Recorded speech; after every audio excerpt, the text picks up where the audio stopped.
direct. France-Irak, les joueurs de retour sur la pelouse, reprise à 1h50. Suivez avec nous le deuxième match des Bleus à la Coupe du Monde 2026, France Info. Après leur succès face au Sénégal au MetLife Stadium de New York, les Bleus refoulent la pelouse, lundi 22 juin, pour la deuxième journée de phase de groupe de la Coupe du Monde. À Philadelphie, Pennsylvanie, à 500 km de leur camp de base, les Français affrontent les Irakiens à 23h, heure de Paris. Les Bleus en quête d'une qualification. Vainqueur face au Sénégal 3-1, lors de son premier match mardi 16 juin, l'équipe de France peut assurer dès lundi sa présence en 16e de finale. Pour cela, la victoire est obligatoire. Dans leur groupe I, la Norvège peut aussi gagner son ticket dès cette deuxième journée. La chasse au record de Mbappé, réaction attendue pour Dembélé. Après avoir pris seul la tête du classement des meilleurs buteurs de l'histoire des Bleus face au Sénégal, Kylian Mbappé va honorer sa 100e cape face à l'Irak. Il aura également l'occasion de se rapprocher du record de buts dans un mondial, puisqu'il est actuellement à 2 longueurs des 16 réalisations de Miroslav Klose et de Lionel Messi. Ousmane Dembélé sera, lui, scruté. Sa prestation face au Sénégal, lors de laquelle il s'est montré timide et peu influent, n'a pas rassuré. Les Irakiens en quête de leur premier point. Pour leur deuxième participation en Coupe du Monde, les Lions de la Mésopotamie ont un objectif, décrocher le premier point de leur histoire. En 1986, ils avaient encaissé 3 défaites et marqué un seul but. Lors de leur premier match cette année, ils se sont inclinés 4-1 face à la Norvège. Sujet suivant. Mutation, enquête administrative. Quelle suite disciplinaire après les premières conclusions de la mission d'inspection sur l'affaire Liana? France Info. Mutation, enquête administrative. Quelle suite disciplinaire après les premières conclusions de la mission d'inspection sur l'affaire Liana? Dans un premier rapport rendu lundi, la mission d'inspection a mis en évidence une série de dysfonctionnements, tant de la part du parquet que de la gendarmerie. Des sanctions ont d'ores et déjà été prises du côté du ministère de l'Intérieur et de la Justice. Publié le 22/06/2026 18h17 mis à jour le 22/06/2026 22h35 temps de lecture, 2 minutes. Le ministère de la Justice, place Vendôme, à Paris, le 8 juin 2026.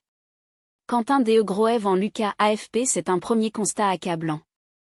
Les rapporteurs de la mission d'inspection déclenchée par la mort de la jeune Liana ont pointé, lundi 22 juin, une série de dysfonctionnements des magistrats et enquêteurs dans le traitement de la plainte pour viol sur mineur déposée par la mère de Rosa, prénom modifié en août 2025 contre Jérôme Barella.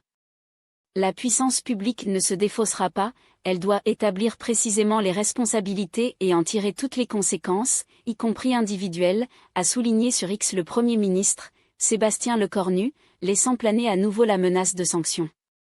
Un rapport intermédiaire doit être rendu le 10 juillet et le rapport final, le 5 septembre.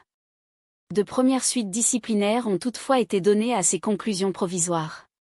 S'agissant des gendarmes, le ministère de l'Intérieur a d'ores et déjà annoncé une mutation d'office du directeur d'enquête de la brigade de Lectoure et du commandant de compagnie de Condom Gers, chargé du contrôle de cette enquête, dans l'intérêt du service et leur placement dans des emplois hors exercice de la police judiciaire. Elle leur est notamment reproché de ne pas avoir priorisé cette plainte par un manque de discernement avéré, alors qu'une 50aine de viols étaient dénoncés par la petite Rosa et malgré les 8 appels à l'aide de la mère de la victime. Le ministre de l'Intérieur, Laurent Nunez, a par ailleurs annoncé avoir demandé à l'Inspection générale de la Gendarmerie nationale IGGN, qui a co-rédigé, avec l'Inspection générale de la justice IGJ, le pré-rapport de la mission d'inspection, d'ouvrir une enquête de commandement, pour faire la lumière sur les responsabilités de chaque intervenant. Il en va de même du côté de la justice. Le garde des Sceaux, Gérald Darmanin, a annoncé lundi soir sur TF1 avoir engagé une procédure disciplinaire, une enquête administrative visant à sanctionner les défaillances graves d'une substitute du parquet d'Auch, en charge des mineurs. L'enquête n'a pas été suffisamment dirigée et pas du tout contrôlée par le parquet et notamment par cette magistrate, pointe la mission d'inspection. Dans l'attente du résultat de cette enquête, attendue avant la fin de l'été selon Gérald Darmanin, cette magistrate s'est par ailleurs vue retirer par le garde des Sceaux son habilitation à mener des enquêtes et traiter des dossiers s'agissant des mineurs, a ajouté l'entourage du ministre, évacuant la question de sa démission. Contrairement à la mission d'inspection, cette enquête administrative est menée selon une procédure contradictoire, permettant à la personne mise en cause d'apporter ses éléments de réponse. Si les conclusions confirment des erreurs ou des fautes individuelles, Gérald Darmanin pourra alors saisir le Conseil supérieur de la magistrature CSM. Si tel est le cas, le président de la formation des magistrats du parquet du CSM désignera un rapporteur, qui instruira toutes les pièces transmises et procédera à des auditions. Il rédigera ensuite un rapport écrit, en vue d'une audience publique, qui doit intervenir dans un délai d'1 an. Mais de source gouvernementale, une décision est espérée avant le renouvellement du CSM début 2027 et l'échéance de l'élection présidentielle. Les sanctions contre les magistrats vont du blâme à la révocation en passant par un déplacement d'office et des abaissements d'échelon. Sujet suivant. Une situation de chaleur encore forte, pourquoi la canicule va durer en France malgré la baisse des températures prévues en fin de semaine, France Info. Publié le 22-06-2026 16h29, mis à jour le 22-06-2026 16h59. Temps de lecture, 3 minutes. Un thermomètre mesure la température dans une rue de la ville d'Auch-Gers, le 21 juin 2026. Jean-Marc Barrère en Lucas AFP. Les températures devraient progressivement baisser vendredi, en commençant par l'ouest. Mais le mercure devrait rester élevé pour la saison sur une large partie du pays tout le week-end, et jusqu'au dernier jour de juin. Des températures extrêmes parties pour durer.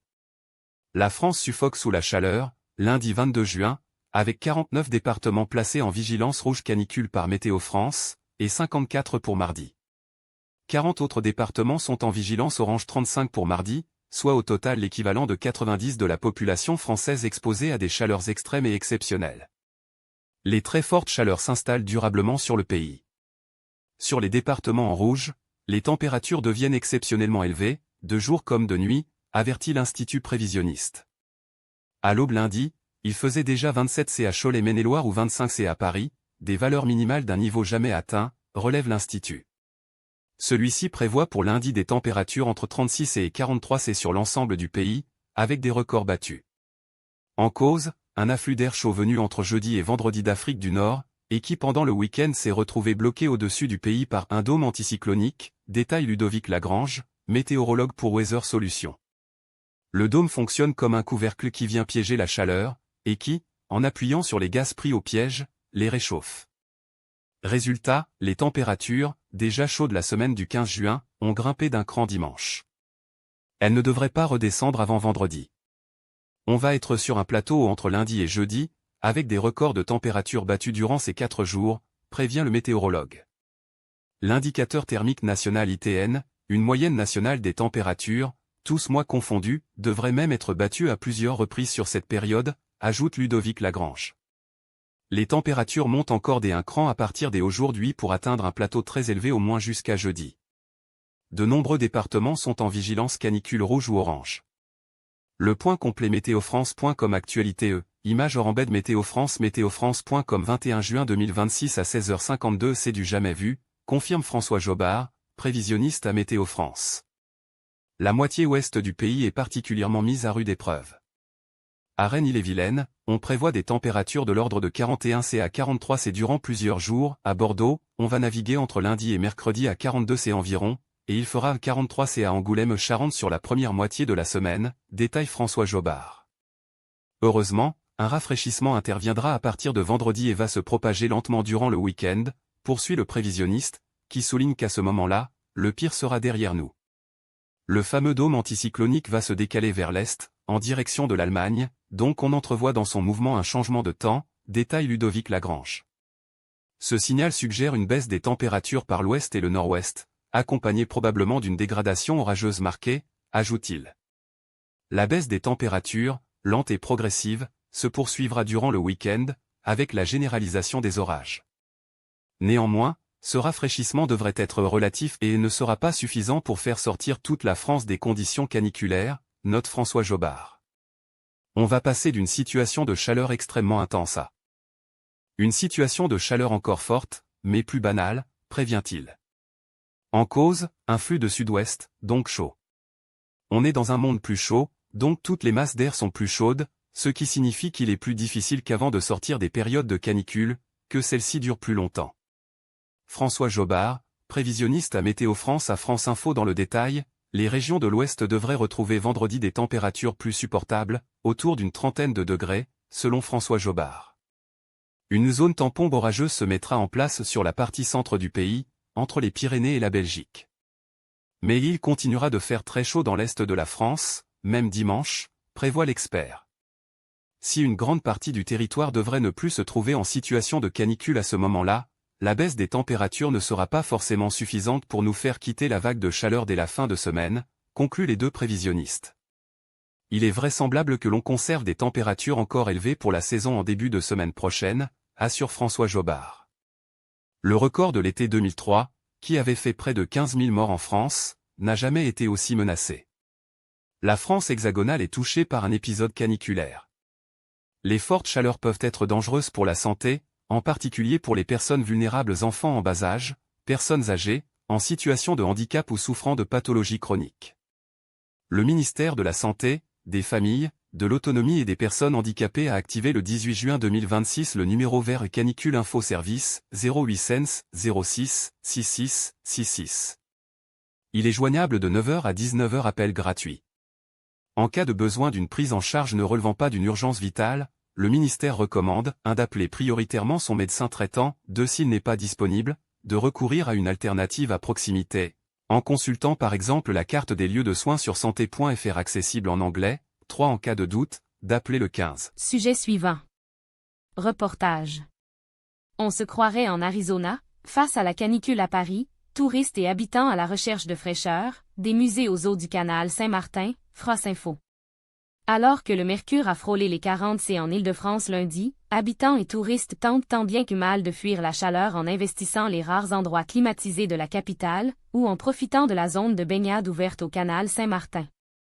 Il devrait y avoir foule autour de la pyramide du Louvre, comme tous les autres jours de l'année. Pourtant, la cour, dénuée de toute verdure, est quasi vide, lundi 22 juin. Un groupe de touristes, qui n'a pas réservé ses billets pour visiter le musée le plus prestigieux du monde, renonce. C'est complètement idiot de nous demander de faire la queue en plein soleil, s'agace une Allemande en tournant les talons. À y regarder plus attentivement, il y a bien quelques visiteurs, agglutinés contre les parois ombragées du Palais Royal, ou sous la passerelle Richelieu, dans un courant d'air tiède. Je savais qu'il ferait chaud. Mais je ne pensais pas que ce serait à ce point-là. On se croirait en Arizona, compare Mike, un touriste américain d'une quarantaine d'années. Ventilateurs portatifs, ombrelles, crème solaire et brumisateurs sont de mise dans les rues suffoquées de la capitale, où le mercure a frôlé les 40 C. La conséquence d'une vague de chaleur exceptionnelle, tant par son intensité que par sa durée, qui s'abat sur la France depuis plusieurs jours, et doit encore durer. Alors, les touristes et de nombreux Parisiens, tentant de fuir la chaleur de leurs appartements ou de leurs bureaux non climatisés, sont partis à la recherche des rares îlots de fraîcheur. Ils ont été nombreux à investir musées, cinémas et centres commerciaux, tandis que les plus téméraires ont allègrement profité de la zone de baignade tout juste ouverte dans le canal Saint-Martin. Contrairement à ce que pourrait laisser penser l'ambiance à l'extérieur du Louvre, il y a bien du monde à l'intérieur du musée, où de nombreux touristes sont venus profiter de l'air climatisé. Culture et climatisation, que demander de plus, plaisante Marie, une Américaine de 63 ans venue de Cleveland, dans l'Ohio. Encore faudrait-il qu'elle marche, ironise son mari, Robert, en s'aérant avec un plan du musée. Il faut admettre que la climatisation ne semble pas fonctionner à plein régime. Je ne suis pas sûr qu'elle fonctionne bien dans toutes les salles, surtout celles qui sont bondées de monde, suppose une surveillante, assise face à un ventilateur. De nombreux touristes profitent de l'air climatisé dans la grande galerie du musée du Louvre, à Paris, lundi 22 juin. Tom Holman, France Info. Dans la grande galerie du Louvre, à quelques pas de la salle qui abrite la Joconde, Kinga, une Polonaise de 30 ans, et Zeki, un Turc de 34 ans, regrettent de ne pas pouvoir profiter de la ville comme ils le voudraient. En général, on marche le plus possible, mais là c'est vraiment compliqué. C'est dommage, parce que c'est comme ça qu'on en apprend le plus sur la culture et l'architecture, estime la jeune femme. Adieu les balades sur la butte Montmartre et les Champs-Élysées le lendemain, le couple visitera le musée d'Orsay à la recherche de fraîcheur. Pour fuir la canicule, certains se tournent vers les salles obscures. C'est le cas de Sylvie et Emma, une mère de 58 ans et sa fille de 26 ans. Pas totalement convaincues par les films au programme cette semaine, elles ont finalement choisi le film d'animation Toy Story 5. On habite au 6e étage d'un vieil immeuble mal isolé. On a beau suivre les recommandations et fermer les fenêtres et les volets, la chaleur est insupportable, témoigne la première. Alors, on organise des sorties, ajoute la seconde. Hier, elles sont allées voir une exposition à la Bourse de commerce. Demain, elles iront au Palais Galliera. Lucie et ses 2 enfants de 8 et 10 ans, Léonie et Louis, ont également choisi d'aller voir le nouveau Pixar. Ils devraient être à l'école, mais j'ai fait le choix de les garder à la maison aujourd'hui et demain. C'était autorisé par la direction, explique cette chef de cabinet d'une 40aine d'années. Comme bien d'autres, la petite famille fuit la chaleur étouffante de son appartement sous les toits parisiens. Pendant la dernière vague de chaleur en mai, il a fait jusqu'à 38 C dans notre appartement. Alors ça nous a convaincus d'investir dans une clim immobile. Avec, on redescend à 26 C, explique-t-elle. Pas de glace au menu pour cette séance de ciné, mais des bonbons et des chocolats. J'ai préféré éviter les accidents. C'est une séance en 4DX avec des sièges mouvants, ça va secouer, justifie la mère. D'autres ont fait le choix d'investir les allées climatisées du centre commercial Beaugrenelle, dans le 15e arrondissement de Paris. Today, it's small day. Aujourd'hui, séjourner centre commercial, plaisante Jolene. Cette touriste canadienne est arrivée tôt dans la matinée de Vancouver avec ses 2 enfants, George et William. Ce n'était pas la première chose qu'on pensait faire en arrivant à Paris. Mais on ne s'attendait pas à une telle chaleur, ça n'arrive jamais chez nous, justifie-t-elle. La petite famille, qui déjeune autour d'une pizza, compte se rendre à Disneyland et visiter la Tour Eiffel dans la semaine. Mais j'ai vu que certains créneaux étaient annulés à cause des températures. J'espère qu'on pourra y aller, souffle la mère de famille. Et cet après-midi? Visite aux Galeries Lafayette, s'amuse-t-elle. Dans les allées du centre commercial Beaugrenelle, à Paris, certains ont quitté la chaleur de leurs appartements pour venir travailler au frais. Tom Holman, France Info. Dans le centre commercial, on croise aussi des étudiants et télétravailleurs, penchés sur leurs ordinateurs. C'est le cas de Joey, un Sud-Coréen d'une 30aine d'années. Cuisinier dans un palace parisien, il prépare la mise en place des services de la semaine. C'est mon bureau pour la journée, sourit-il. Je suis mieux ici que chez moi. À quelques mètres de là, Jade potasse ses cours sur son ordinateur. Cette étudiante infirmière de 24 ans suffoque, elle aussi dans son petit appartement, un studio de 11 mètres carrés. J'ai un ventilateur, mais il brasse de l'air chaud et il me donne mal au crâne à force. Et puis ça m'embête de le laisser tourner toute la journée, explique-t-elle. Ne se contentant pas des quelques brumisateurs et fontaines mis à disposition des Parisiens par la mairie de Paris, d'autres ont fait le choix de mouiller le maillot. Au canal Saint-Martin, dans le 10e arrondissement de Paris, des centaines de jeunes profitent de la zone de baignade ouverte la semaine précédente par la municipalité. Elle est super bonne, assure Joséphine, une étudiante en fac de lettres de 19 ans. Elle est sûrement un peu crade, mais ça fait vraiment du bien, ajoute son amie Angélique. Vaut mieux des traces de vase que des traces de transpiration, s'amuse Philippine.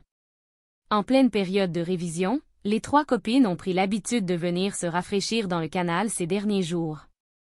C'est vraiment compliqué de travailler avec cette chaleur, notre fac n'est pas climatisée et on étouffe dans nos petits appartements. Ces pauses fraîcheurs font du bien, ajoute la première. Au canal, la baignade est autorisée, mais pas les plongeons depuis les ponts et passerelles. Pourtant de nombreux adolescents bravent l'interdit et font la queue pour sauter dans l'eau. Ici tout le monde filme. Alors si on plonge bien, on va peut-être devenir connu. Le canal, on le voit partout sur TikTok, il est devenu mondial, assure Léonard, 14 ans, dans la file des plongeurs. C'est dommage qu'on n'ait pas le droit de sauter, mais c'est déjà super cool que la police nous laisse nous baigner, juge le jeune garçon, en classe de 4e dans un collège voisin. Dans l'établissement, ça fait longtemps que tout le monde vient sauter au canal, c'est même une tradition, mais avant, c'était au risque de prendre une amende. Malgré l'interdiction de plonger, beaucoup de jeunes font la queue sur une passerelle au-dessus du canal Saint-Martin à Paris, le 22 juin 2026. Tom Holman, France Info. Depuis la semaine dernière, Leonard et ses camarades viennent tous les après-midi se rafraîchir. En ce lundi, les cours ont été annulés l'après-midi à cause de la canicule. Heureusement qu'ils ont fait ça. Au collège, c'est horrible, il fait beaucoup trop chaud, assure Eléa. C'est la guerre des ventilateurs, confirme Chloé. Le petit groupe de jeunes est en joie. Et pour cause, ils fêtent le début des vacances. Maintenant, on va pouvoir se baigner tout l'été. Sujet suivant. Plus de 1200 gardes à vue à la suite du réexamen de 70 000 plaintes pour atteinte sur mineurs ordonnées par Gérald Darmanin, France Info. Plus de 1200 gardes à vue à la suite du réexamen de 70 000 plaintes pour atteinte sur mineurs ordonnées par Gérald Darmanin. La procédure a abouti au placement de 134 personnes en détention provisoire pour violences sexuelles, a appris France Info de sources gouvernementales. Publié le 22/06/2026 23h56 temps de lecture, 1 minute. Le ministre de la Justice, Gérald Darmanin, arrive à Matignon à Paris, le 22 juin 2026.